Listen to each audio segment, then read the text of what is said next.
Well, I mean, the off Bavarian underwear. went from fantasy land to Yeah. real life. So. I've been pronouncing it. But yes. Here we go, ladies and gentlemen. First game. I don't have that as my first game on my list. But I was okay. Fine. Whatever. What's your first game? First game on the list of Match Day 2 of the English Premier League. We had Newcastle versus Cardiff City. Both ending up in a draw. Possession to Newcastle's at 51. Cardiff with 49% possession. And then 12 shots with 1 on target for Newcastle, with 12 and 6 on target for Cardiff, which is actually surprising. Yeah, it was. The big note of this game, it was the red card for Isaac Hayden. He had it at the 66th minute. One thing to note, also Craig Paulson, the same guy that gave the red card to Phil Jagielka last week. Dishing him out left and right. So he's two. Didn't one question. What was his name again? Sorry, Craig Paulson. Craig Paulson, sir. How did you send off Phil Jagielka last week and not send off Kennedy early on in this game when he just straight kicked the dude right in the middle of the field, 2 feet in front of him? Yeah, I don't know. Maybe he's blind. What? My quick notes. Martin Dubravka. That's the goalie name for Newcastle. Yep. Very much, I think he made 0 saves, but I think wait. He probably had to make 1 considering they had 1 shot on target. Wait, Cardiff had, I think I had mixed that up. The Cardiff had 1 shot on target, right? Yeah. So I mixed that set up. My bad. Regardless. Yeah, so they had the 1. No, it was a defender that blocked that shot. So it wasn't him. Oh, cleared off the line. So yeah, he cleared it off. So that's why. That was kind of funny. I think John Joe Shelby had that great. He had a great little ball in to, I think it was Kennedy maybe, or Joselu. Is either one of those two. He had a great ball. I loved myself some John Joe Shelby. Obviously Kennedy should have been sent off. We have already said 100%. And then also the penalty. Terrible Justice penalty. served because it was Kennedy that took that penalty. Yes, and then that was a terrible penalty. One of the worst penalties I've seen in a long time. Yeah. But I think Newcastle should have won this game, obviously, with the penalty. I don't know why he's taking it. I think John Joe Shelby should have took that, or someone more capable. I would say John Joe Shelby or Matt Ritchie would have been probably my two. So not too much to take away from that game. Like I said, I think it was obviously even in possession, but I think Cardiff was absorbing a lot more, and Newcastle was a little bit more efficient on their shots. But it just nothing went through. That was a problem. The more I see of Cardiff, the more it's just like, yep, they're done. Yeah, it's just what it feels like. This is an inevitable outcome for them. It kind of feels like, because these are the type of games that they need to try. I mean, they got a point.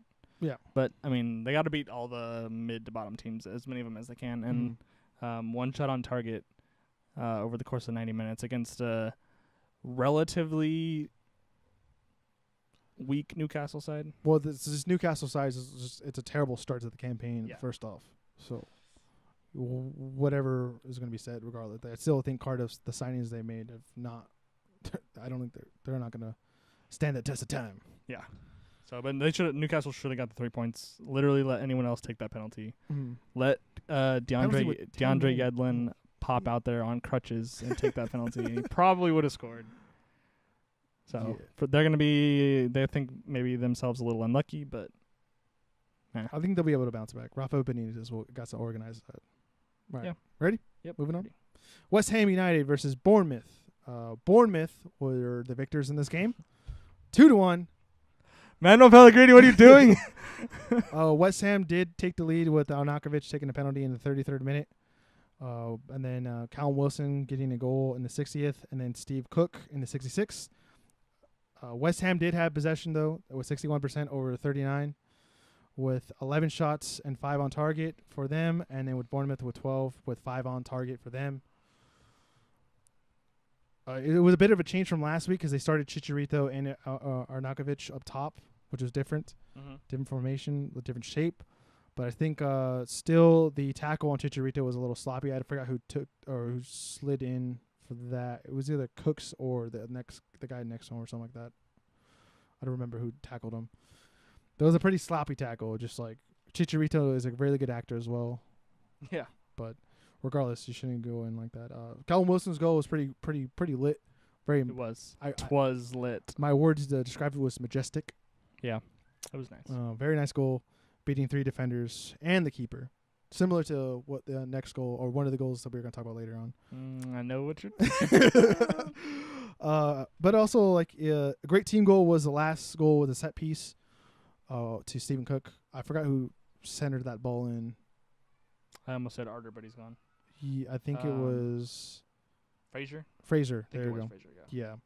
But great win for Bournemouth. They're looking good so far this year. I think they're a side that's not going to be – it's going to take advantage of the smaller games. I'm not saying like West Ham's – I think West Ham needs time. West Ham looking like a smaller game at the moment. But I think for the smaller teams and the mid-table teams, they're going to take advantage of those games. It's just the big games I think they're going to look terrible probably. But West Ham great starts to the campaign. Are already running out of time to get their act together. They have Arsenal next week. Obviously, Arsenal been leaking goals recently, but we'll talk about that later. This will be Arsenal's first chance, but I don't understand what West Ham is doing. I'm going to ride this West Ham train all the way into the ground. Obviously, they possess the ball. They got to... Yeah, but they're not doing anything with the bad possession. That's the first... Because they missed all of their decent chances against Arsenal in the first week and basically only generated the penalty this week against Bournemouth, which is a team that they're heavily outspending and should... I think they should be able to beat Bournemouth. Oh, definitely should. Yeah. So quality. Really frustrating to watch them. Moving on to the next game on the list, we got Tottenham versus Fulham. Tottenham won 3-1. Tottenham scored in the 43rd minute to break the brace with Lucas Moura scoring. But then Fulham equalized with Alexander Mitrovic in the 52nd minute. Then Tottenham had a great free kick from Kieran Trippier. In the 74th, and then the king of Tottenham Spurs, Harry Kane, breaking that 15-game streak of August games, scoring a goal. Yeah, without a goal in the 77th minute, breaking that goal streak down. But Tottenham had 60% of the possession with 40 to Fulham. Tottenham also had 25 shots with 11 on target, and then Fulham only had 10 with 3 on target. Different shape for Tottenham as well. They ran a 3-4-2-1. I think a formation that they're going to run against the smaller teams just to break them down a lot easier. That's what City did this past week as well. Tessa Young played on the right for Fulham, which is weird because for me, I thought he played on the left, but he played on the right. Yeah, it was a little weird.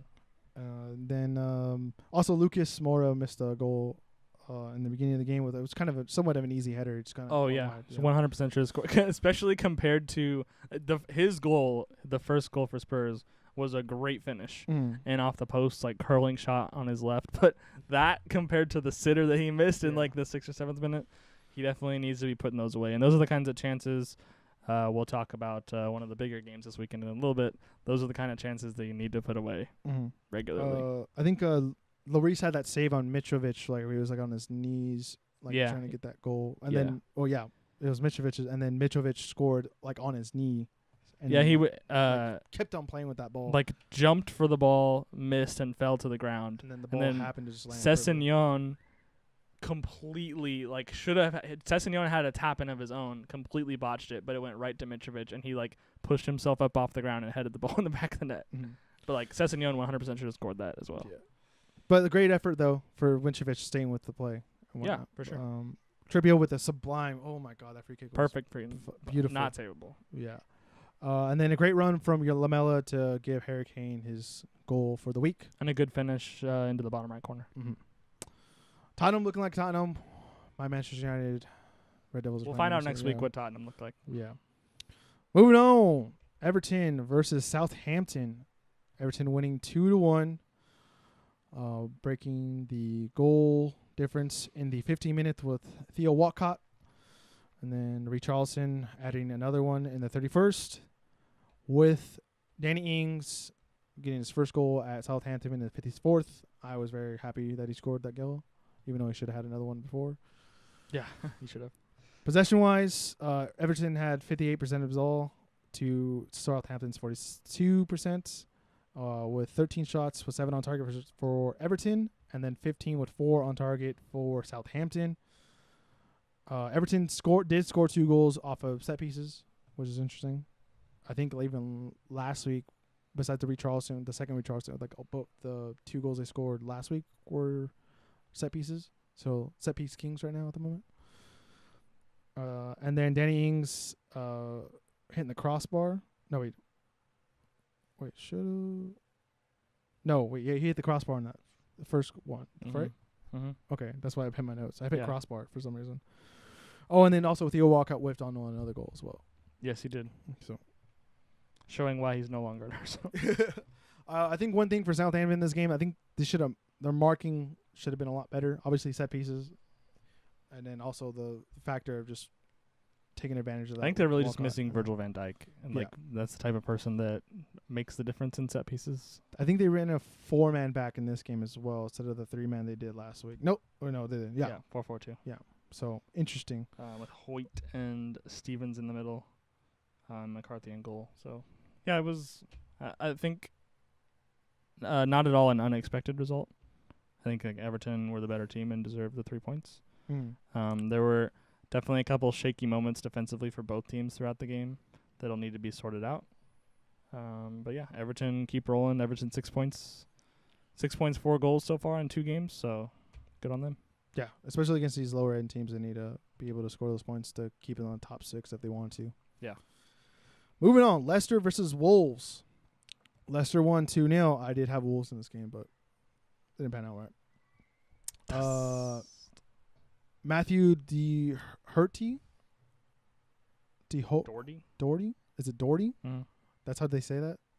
I mean, that's how we say that too. Oh, really? Okay, I don't know. I don't know. It's the read. He scored an own goal, the first own goal of the Premier League in the 29th minute, which is to know out of that. Honestly, that header, top 3 finish this weekend. That header was just, it took at least one to, like, someone nicked the ball, right, like the person in front of him or whatever. But man, did he have that ball just straight in the top corner. Like, I don't know what he was trying to do, that ball. but it was a perfect header, right square into the top corner. And then James Maddison with his first goal for Leicester City, scoring it in the 45th minute. Yeah, it was a good enough shot. The goalkeeper should have done better, I think. Possession-wise, the Leicester had the ball 43% to Wolves' 57. Shots 6 for Leicester with 2 on target. 2 goals they had. And then 11 with 3 on target for Wolves. Vardy did get sent off in the 66th minute in this game.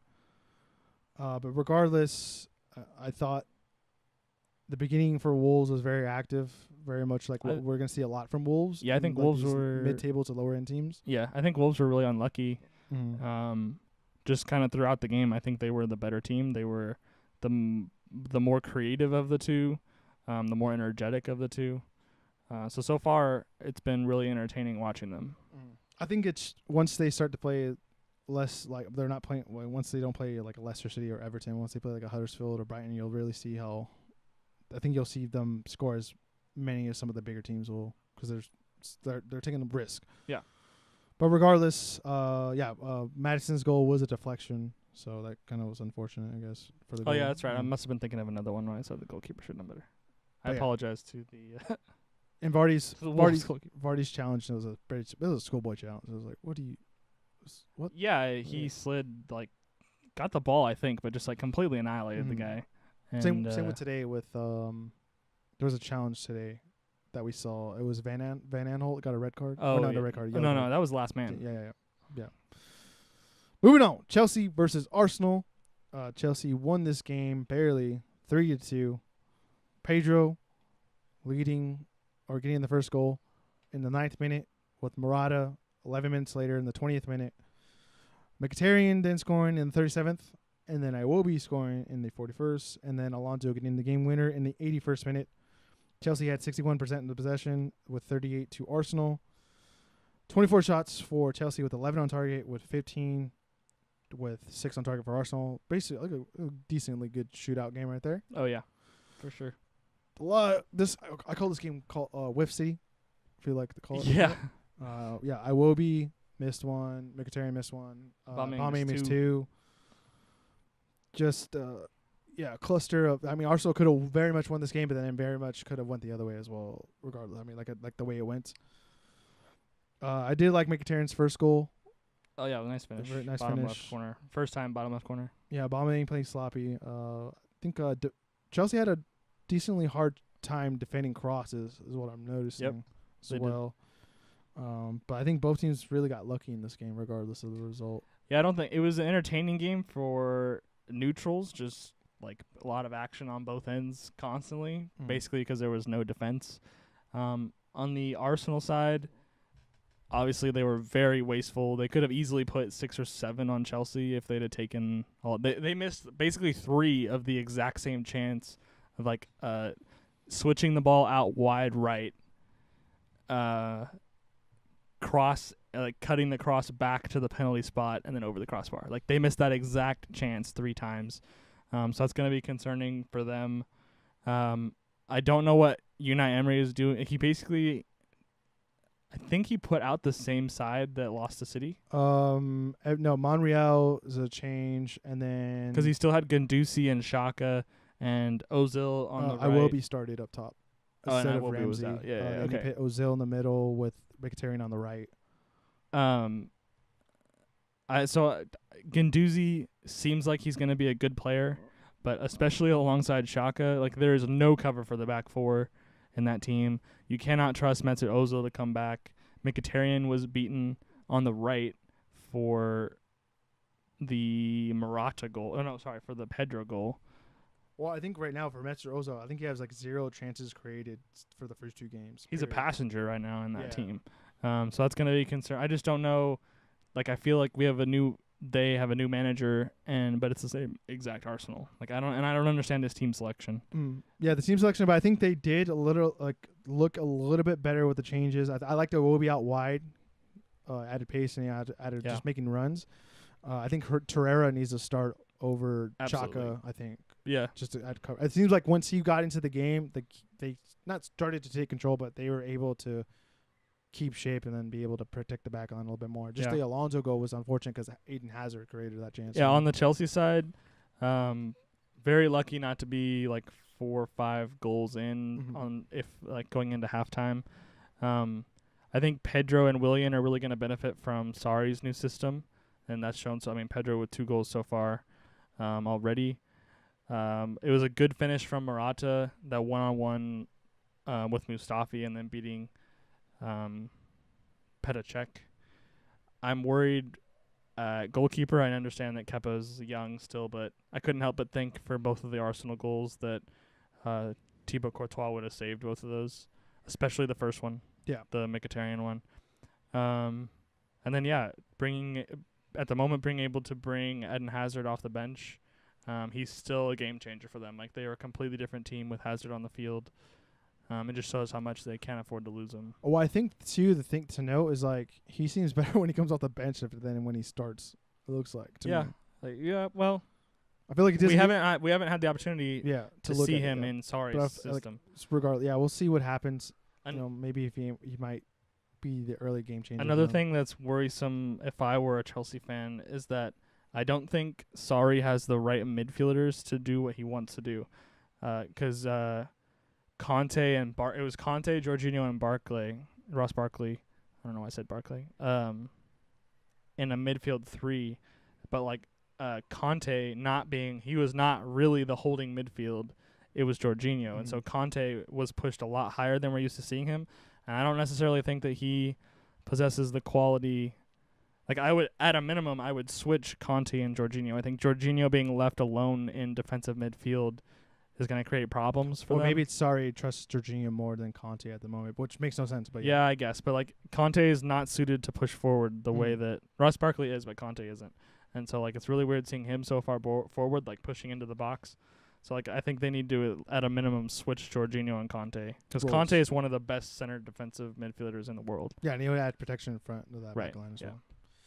Moving on, we got Manchester City versus Huddersfield Town. Woo! I don't know why did they even play this Manchester game. City versus championship side. Yes. The result was 6-1 to Manchester City. Aguero scoring in the 25th, 35th, and 75th minute.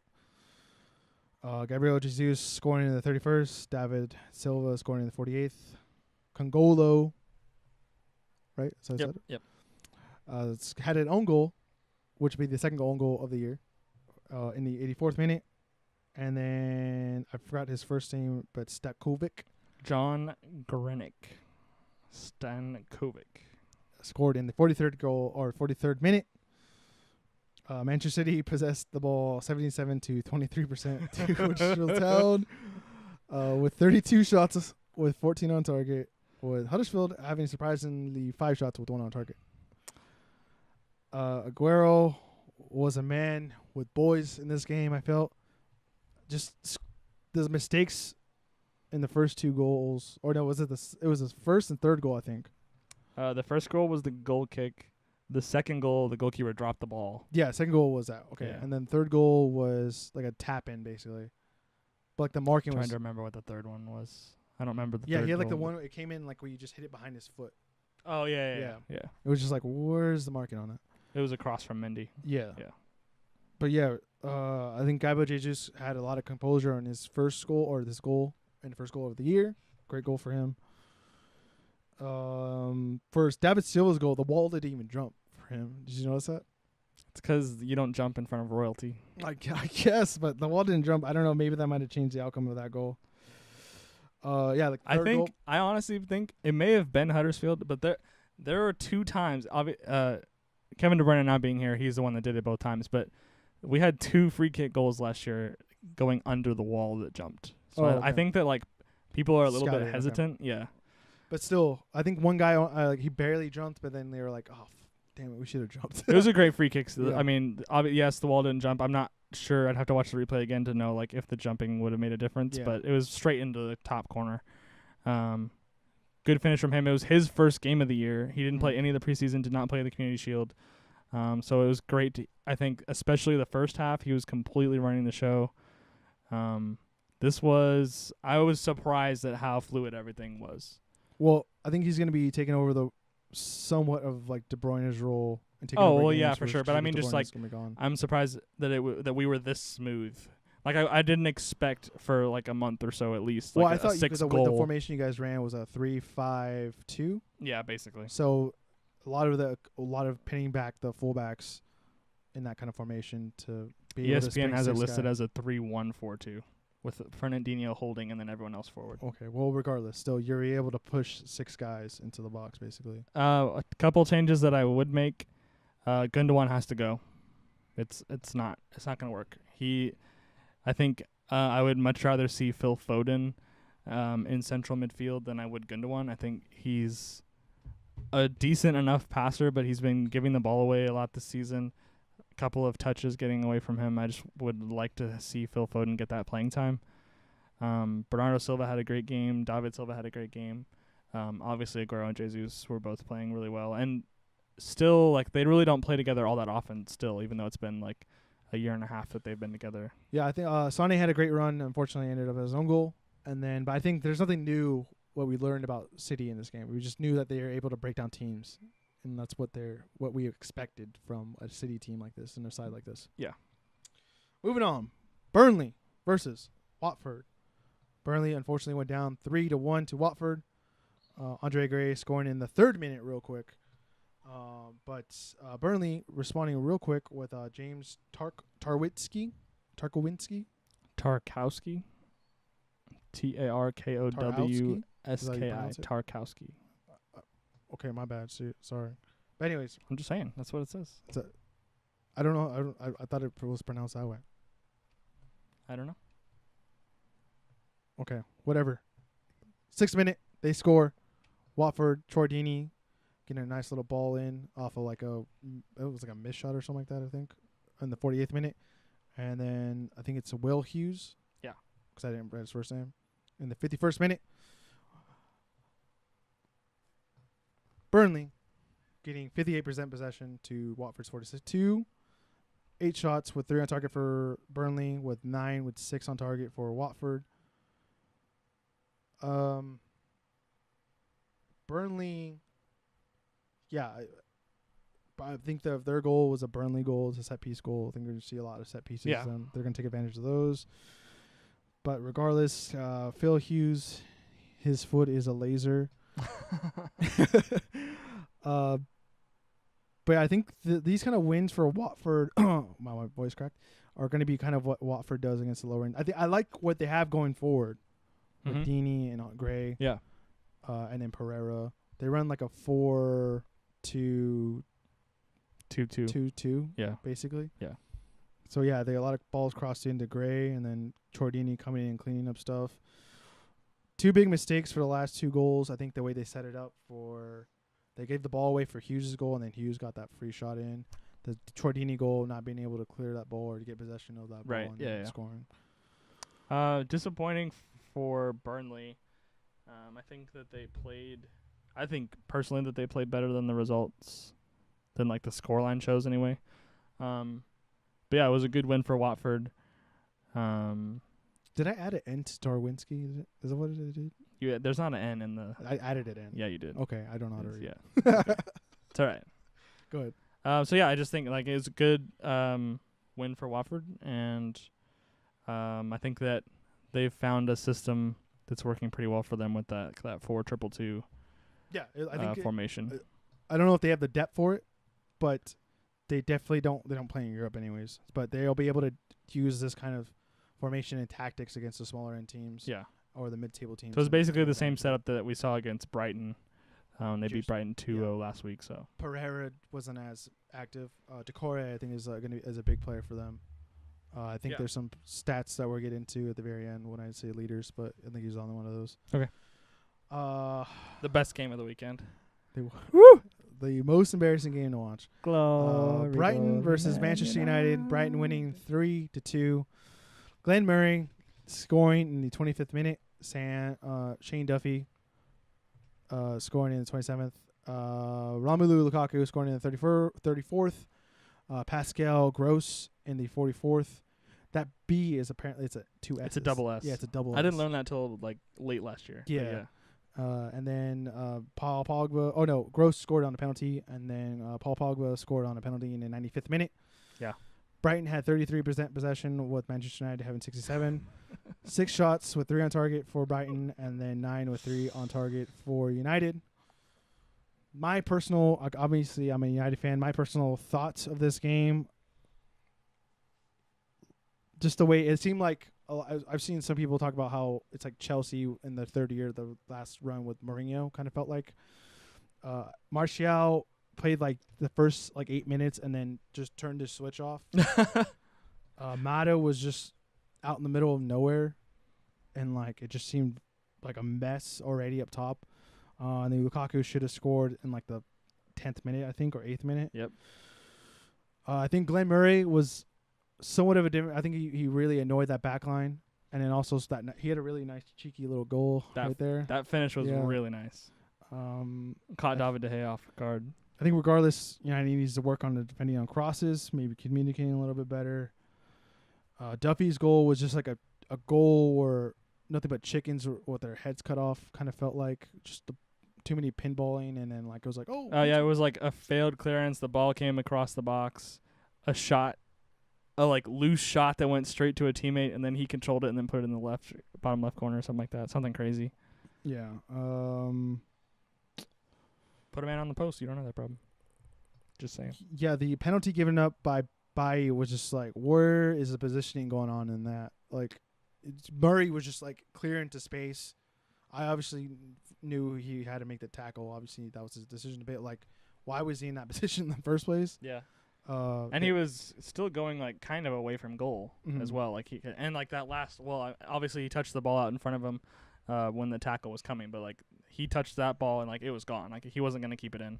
Yeah, and then Pogba had like a weird little. He was giving out the ball, like doing the stupid little dribbling on our side of the pitch. Not, I'm fine with them doing it on the other side, but our side of the pitch is like, what are you doing, dude? Yeah, I think what needs to be done with what we're gonna talk about in the preview for next week. Rashford just needs to play. The midfield was a little bit lost. Fred, Pogba they had decent games. It's just the problem was like. Murray was just like there was no protection for the back line, it felt like, for me. Yeah, I agree with that. I think Matic being there would have been a better choice than Pereira. I think Pereira is going to be the more going forward midfielder. I think maybe McTominay should have been there instead of Pereira. And I think he maybe should have even started last game. I know like a lot of people don't rate McTominay very highly, but I think he gets the job done for a defensive midfielder, and they can do the job as well and do it well for Mourinho. I just think we're just playing the wrong lineup and then also the wrong formation for me. I think regardless, yeah. I think Ashley Young being at right back hurt you guys because like that was the side that Murray's goal came from, and that was the side that the penalty came from as well, like on that side of the box. Yeah. I think Lou Shaw had a decently. I think going forward he had a good game, but he had some mistakes going back. But I think Luke Shaw was okay, yeah, but I also don't think that that Brighton really tried to come down that side though. Yeah, another thing too. I think they saw Ashley Young as a weakness. Yeah, what I saw too was like the lack of activity on the right for us, and like more creativity coming on the left. But like the creativity is coming from our left back, not our left winger. And that was a problem for me. Just noticing that. Then the shape got really weird when we took out Pereira for Rashford, and it was just like, okay, now we're in 2-man midfield, and then whatever the hell we're going to throw up top.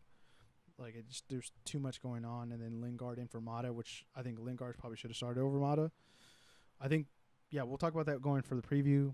Terrible game, shouldn't have happened. We have more quality than Brighton, and we should have won this game regardless of not bringing in guys from the transfer window. Regardless of the board not backing Mourinho. Mourinho should have been able to put a team out on the field that should have won this game. Yep. Period. Yep. So, I agree. Moving on. But I'm happy you lost.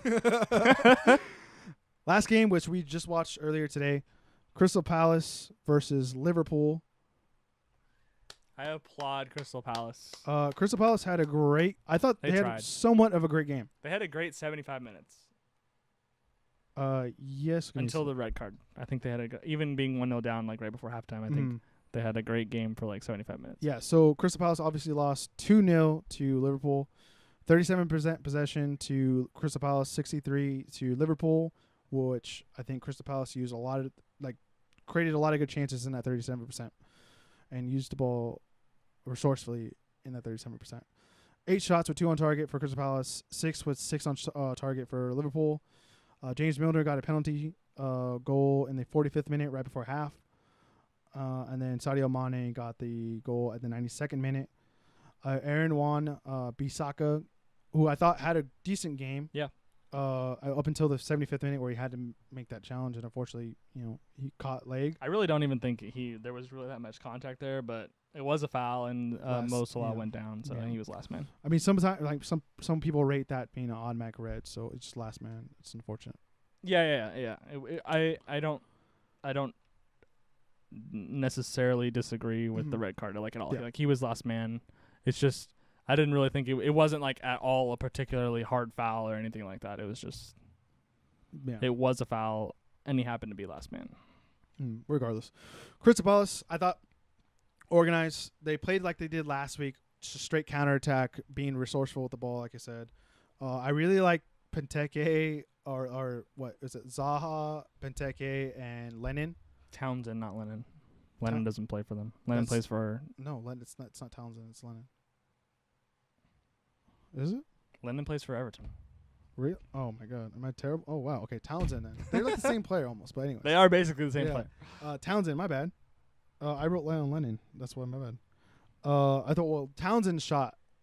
Like, that would have went in. I was like, off the crossbar. Here, guys. Yeah.